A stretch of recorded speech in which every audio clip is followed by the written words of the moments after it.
everyone, back with another unboxing video. This is going to be an all X-Men episode.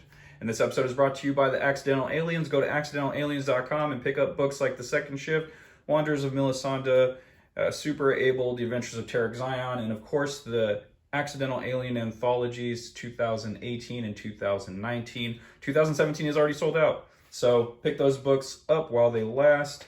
And on to the unboxing. So I have an actual box I will be unboxing. I'm going to save that for second because I have a feeling I know what it is. And this one, I also believe I know what this is.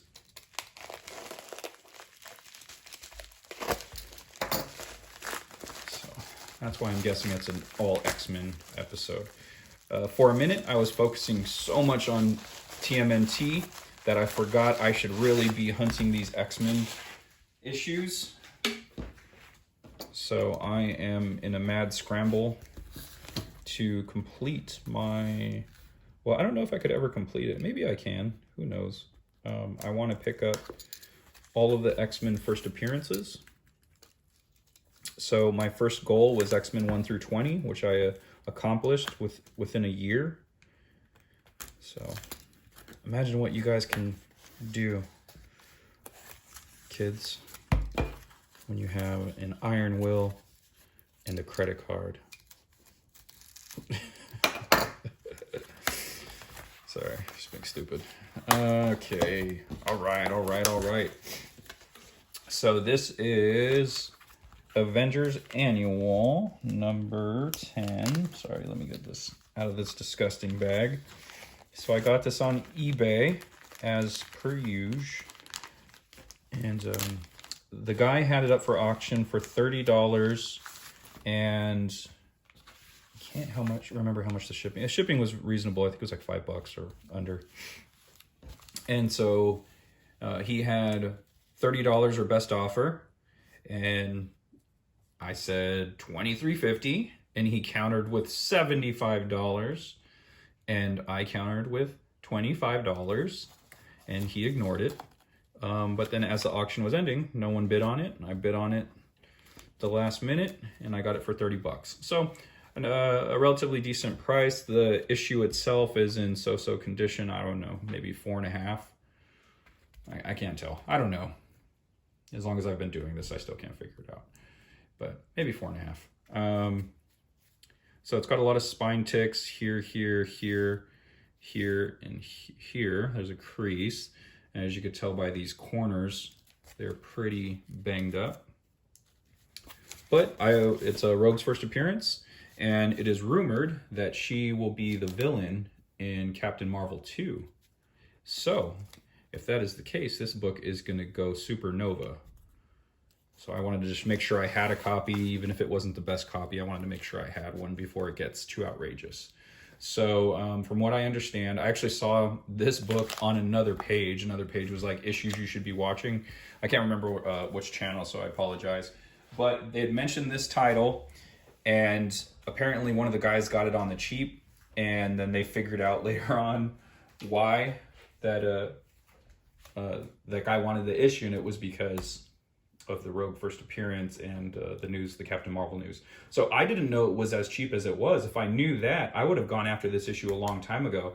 For some reason, I thought Rogue's first appearance would be worth a lot more. So the fact that I was able to get this for $30 even after the news dropped, it's like, dude, how much was this thing before? Like $10, $15 or something? So, but $30 it's not going to break the bank, right? Like I'm trying to stay under a certain amount. I've been going too hard in the paint lately. I've been buying a lot of really expensive, not really expensive books, but I'm just a dude. I just make the normal amount of money everyone else makes. So it's like, I can't be spending hundreds of dollars every time I buy a book. So that's where I have a tendency to go for these mid-grade books. And so 30 is, it's not backbreaking. It's not gonna, put a stranglehold on my bank account, but it stops me from picking up other issues. So, but anyway, $30 for this Rogue first appearance is very cool. Looks like there's a cameo by the X-Men. And what I have noticed, this is by Chris Claremont and Michael Golden. Very nice team there. Armando Gil is the inker. So what I've noticed is there's a lot of first appearance in annuals. Like back in the day, the annual was more relevant, more relevant to comics. Like it was a big deal back in the day. When I started recollecting as a preteen, they were kind of just, it was just like another story. The art wasn't by the main team, and the art had a tendency to be not as good as the main title. That's what I found back then. Maybe looking back at those books, maybe it looks better than I remember, but I had the 90s artist or 90s kids brain. So who knows? I could have been seeing it with a 90s filter, and I don't know. They might have been more sound or something, and I just didn't appreciate it back then. But very cool pickup. Very happy to have that. Try not to spend too much time on that one because I got the big Mamma Jamma coming up, and then that one is going to definitely eat up some time. All right. Try to get this in frame there. Okay. I'm excited. I'm doing this upside down, so hopefully he just packed the box evenly. The other side has my address on it, so.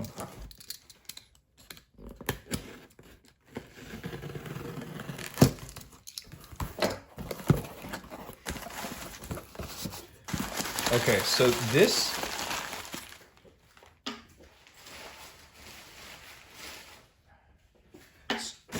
this auction, I actually lost this auction. I lost it by a total of $1. My max bid was not enough and was outbid. The person who had bid on it before me, they had bid $1 more than my max bid, and I did it at the last second. So I missed out on it. I couldn't counter. And honestly, my max bid was not what my max bid was really would have been. I was being, I don't know, I was being cheap. I was being very conservative with my offer. And it actually wasn't what I was willing. I was willing to pay more. But for whatever reason, I put this max bid in, and so I lost. Then I think a day later, might have been a day later, might have been less than, no, it was a day, because I was kicking myself for a day, basically. Because what I did was, I go on eBay, I find the average amount that people spend on these books. And then for an instant like this was a lot. So I'll take the average of the cheapest the book goes for to the max the book goes for in a particular condition. And so when I bid on books, I stay within that price range. It's usually a little like the bare minimum, or somewhere in the middle, because I'm usually bidding on mid-tier books. And so I think this lot conservatively was worth $190. Like, so if I went on eBay and I bid on each book individually, this would be $190. It would be a $190 comic book lot. And I bid $169. So in my brain at that moment, I was like, well, it is a lot, so I should get a deal. Like, that's the benefit of buying in lots, is you usually get a deal because you're spending more all at once. So you have a tendency to get cut a deal on stuff. And so I was just like, okay, well, $169.79. That's what I'll bid. And so I got outbid. It sold for $171. And I was really kicking myself and felt stupid for being so cheap about it. Anyway, the next day I got an offer. A second chance offer. So apparently whoever won the auction actually didn't want it, or wasn't able to pay, or it was one of the things where the guy had his friend bid on it and thinking that he can get X amount of dollars, so it would get bumped up to a certain amount that he actually wanted the lot to sell for. And then his friend ended up winning the lot, so he ended up selling it to me at $169. That's my theory. Those are the two options. The guy couldn't afford to pay for it, or the guy had his buddy bid on it, and he ended up winning it accidentally. So anyway, so here is, excellent. I'm trying to, sorry, let me get this. Here, go like that, because then we'll go that way. This is Uncanny X-Men 143. It is the Christmas episode. Guess what came down the chimney? This is one of the reasons why I wanted this lot so much. This was before I won the other lot. 142. And this is the Days of the Future Past storyline. This actually has like a huge crease, like very bad crease right here. Let me try to get that on camera. You can kind of see it in camera. It's actually a lot worse in person. So luckily that other lot I won it for way cheaper. So I got this book for, I think, $23 in that other lot. It's actually in better condition than this. So you can see that better now. So it's like a fold or something. It's jacked. So I'll probably end up letting that issue go right there. This is actually in better condition. X-Men 141. I don't really need to open it. But the other lot that I won, this issue was in way worse condition. It was actually water damaged. This doesn't look like it has water damaged. It has, you know, the pretty bad spine ticks or whatever, and you got a color breaking crease down here. You could see that. And the corner has some boxing, but it's not the worst. Not the worst. But yeah, so it's got some damage, but this will replace my other 141. So this one will go, the other 141 will go. This is X-Men 139. Welcome to the X-Men Kitty Pride. Hope you survive the experience.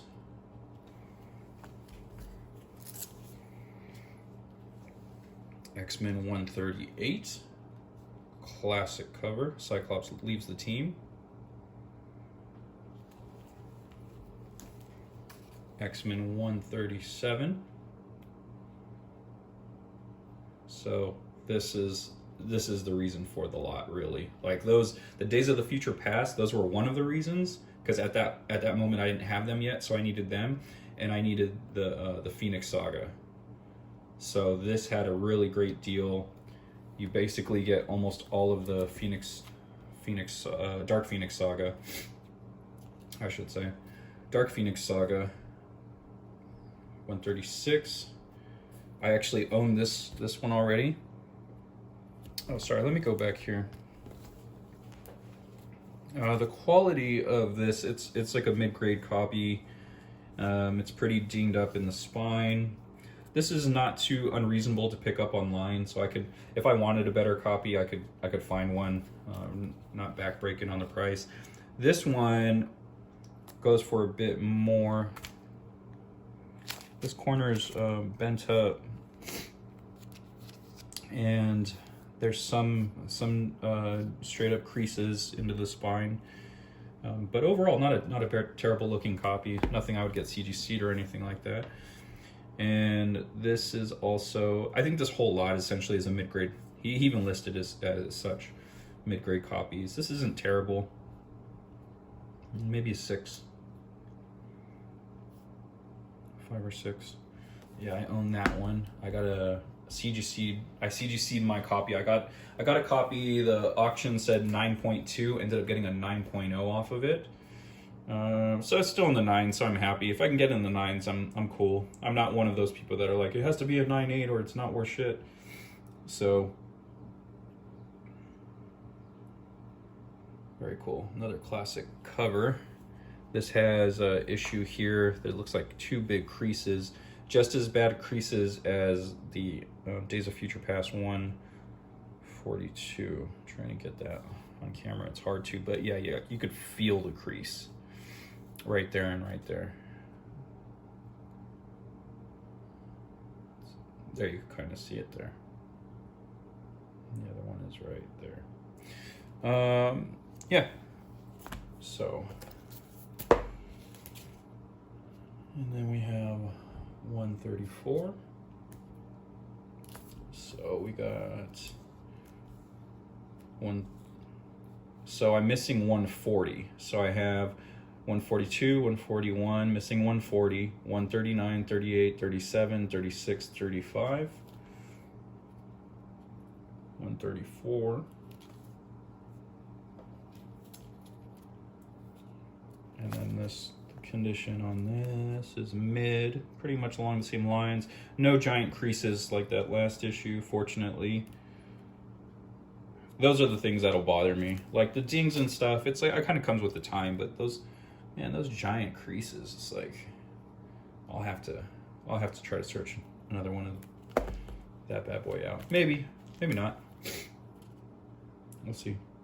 The desire to hunt them down after I get a copy, it like subsides. The collector craving subsides. 133, another mid-tier, mid-level copy.